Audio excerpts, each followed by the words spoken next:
രാജ്യം വിട്ടതിന് പിന്നാലെ ആദ്യ പ്രതികരണവുമായി പുറത്താക്കപ്പെട്ട ബംഗ്ലാദേശ് പ്രധാനമന്ത്രി ഷെയ്ഖ് ഹസീന കലാപത്തിൽ കൊല്ലപ്പെട്ടവർക്ക് ആദരാഞ്ജലി അർപ്പിക്കുന്നെന്നും കലാപകാരികളെ ശിക്ഷിക്കണമെന്നും ഹസീന ആവശ്യപ്പെട്ടു.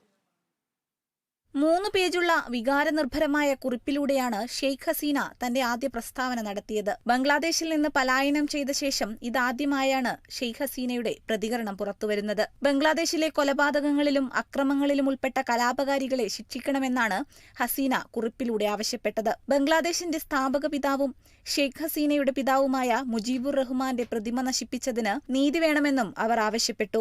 മകൻ സജീബ് വസീദിന്റെ എക്സ് അക്കൗണ്ടിലൂടെയാണ് ഹസീന കുറിപ്പ് പങ്കുവച്ചത്. 1975 ഓഗസ്റ്റ് 15-ന് മുജീബുർ റഹ്മാൻ കൊല്ലപ്പെട്ടതിനെക്കുറിച്ചും ഹസീന പ്രസ്താവനയിൽ പരാമർശിച്ചു.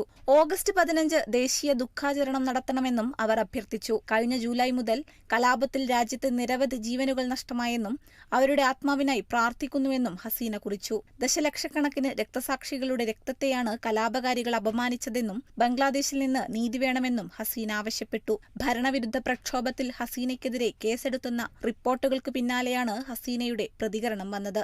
International desk, Kerala vision news.